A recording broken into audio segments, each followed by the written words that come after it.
Hi! Welcome to my channel again. Ngayon, gawa tayo ng kakaibang recipe. Alam ko na very common ito pero para di natin makalimutan, minsan gusto natin magtipid, kaya gagawa tayo ng sarili nating ulam o pagkain.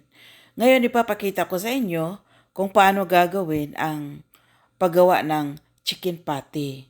Simple lang guys. Unang-una, pumili ako ng yung manok na walang buto at walang balat. So medyo may kamahalan pero sulit naman kasi wala ka nang itatapon pa. Ayan, lagyan natin ng sibuyas. Hiwa-hiwain muna natin para naman di mahirapan yung food processor natin. So, kapag ginagawa natin ang ganitong pagkain, kahit marami tayong maluluto, mai-save naman natin ang iba, malagay natin sa refrigerator, kaya makasave pa rin.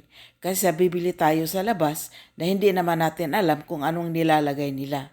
Itong pinapakita ko sa inyo ay pure yung manok at walang ibang sahog, kundi itlog lang, walang harina. So, lagyan lang natin ito ng pampalasa, katulad ng asin, at saka paminta or black pepper. So, ayan, papakita ko sa inyo kung paano rin gagamitin ang ating food processor. Hindi naman porket malaki siya ay punuin natin. Unti-unti lang para hindi masira yung gamit natin. 'Di ba? Dahil kung kahit ano ka mahal yung gamit natin, kung lalagyan natin ng marami, ay masira yan madali. So, yan lang. Unti-unti, kalahati-kalahati, hanggang matapos. Madali lang naman siya kasi malambot ang manok. So, ayan. Inihahain ko na ang una kong nagiling na manok. May timpla na yan. May asin, may black pepper. So, ngayon lalagyan ko siya ng 4 na itlog kasi marami yan eh. Bakit pala gumawa ko ng marami? Para isahan lang mga kapatid.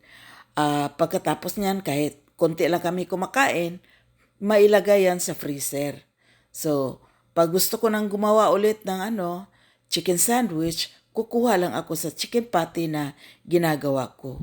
Yan ang sikreto mga kaibigan. Kaya huwag na tayong laging bumibili doon sa fast food kasi nakakasira sa ating katawan. Di natin alam kung ano yung pampalasa nilagay nila at lalo na yung mga meat extenders. So dito wala tayong meat extenders. Pure yan. No?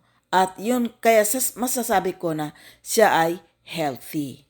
So, ayan, ang gagamitin ko po ay sesame oil. Lagyan ko siya ng sesame oil kasi sa pagluluto, madali lang siya na may oil sa sarili niya. Hindi na kailangan na ipapalitaw pa siya ng mantika. So, siyempre, ang gagamitin natin yung non-stick na pan para hindi tayo mahirapan sa pagbali-baliktad. May ginagamit pala ako ng DIY lang guys kasi kapag hindi natin gagamitan ng pang forma, hindi rin naman maporma, di ba? Kaya kahit anong takip dyan na makikita ninyo rin ay pwede magagamit. Lagyan lang ng cellophane para hindi didikit yung karne. Simple lang, di ba? Hindi naman dapat kailangan na kung ano ang wala sa kusina ay bibilhin natin. Pwede naman tayong gumamit ng kung ano-ano na dyan para mapag-isipan lang natin na pwede na. So, ayan. Medyo may katagalan yan, pero sipag lang at tiis. Kasi, ang dyan ay makasave naman tayo. Kaya sulit din ang ating mga ginagawa. So, ayan, kunti lang na mantika na olive oil yan ang ginagamit ko, guys. Kasi olive oil siya, kunti-kunti lang. Mahal ang olive oil eh. At saka hindi naman siya didikit dyan. Madali lang, no? Kaya napakaka-inspire. So, ayan, buhatin na natin. At ilalagay natin. Ganyan siya kasimple. Tupiin mo na ang cellophane para di masali sa pagprito. So, ayan, tingnan natin. Oh. Madali lang paglagay, di ba? Oh, hindi dumidikit at pormang-porma. So, yon. Ngayon, takpan natin para naman maluto siya. Ilalagay lang natin sa low heat. Huwag yung high heat kasi masunog, no? Ayan, baliktarin na natin. Baliktarin na natin habang pwede na siyang baliktarin para ang forma niya ay ma-form pa siya. Kasi di natin alam na yung ibang kabilang surface niya ay malalim pa ya o kaya ay nakaprotrude siya, kaya makontrol pa. Ganyan din guys, kahit sa pagluluto, nakikita natin na kailangan din ng beauty para naman katakam-takam tingnan ng ating mga yung pamilya natin na kumakain. So ayan, marami ako nagagawa guys. 1 kilo yata yan o wala rang kilo. Basta yung karne na nabili ko ay nasa 250 yata yan. Yung karneng manok. So, pero marami ng pati ang magagawa. So yan, masarap yan, mabango. At sinisikap ko rin na hindi maalat para safe yung pagkain natin. Lalo na sa may edad, hindi pwede yung maalat na pagkain. So, yan pinapakita ko sa inyo kung gaano kadami ang nagawa ko. Kasi marami yan. Ang gagawin ko lang na chicken sandwich ay nasa 10 lang. 5, ay 6 pala. Nasa 6 lang ang magagawa ko. Isang loaf ng sliced bread. So, sobra yan. Kaya ilalagay ko sa freezer para magagamit naman sa susunod na gamitan. Kung sakaling gagawa naman tayo ng chicken sandwich. At saka pwede din naman yan pang ulam. So, ito ipapakita ko na sa inyo kung paano gagawin ang chicken sandwich. Gumagamit po tayo dyan ng mustard. So, yon yellow mustard. Ayaw ng asawa ko ng mayonnaise kasi natatakot siya sa ingredients ng mayonnaise.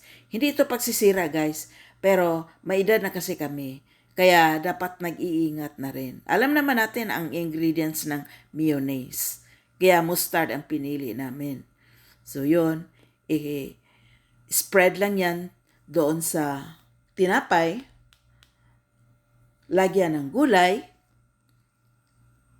So, dinagdagan pa, kunti lang kasi. Dinagdagan ko pa yan ng mustard para naman malasa siya.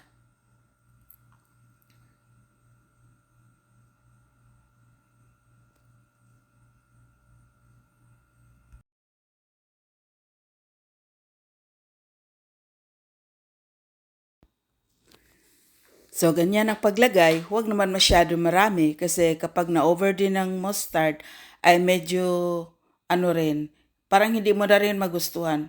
Lahat naman ng bagay na sumusobra hindi maganda, di ba? Kaya control din. So, alam naman natin ang kalalabasan kapag sumusobra yung nalalagay natin. So, yan, nilalagyan ko ng lettuce. At gumamit pala ako ng individual wrap na Eden cheese. So, yun ang nagpapasarap pag merong cheese. Kaya kung kakain or gagawa tayo ng chicken sandwich, hindi naman pwede na araw-arawin din natin dahil sa cheese, di ba? So, ang katawan natin ay hindi rin pwede na laging kumakain ng cheese. So, ayan na, ang ganda, no? So,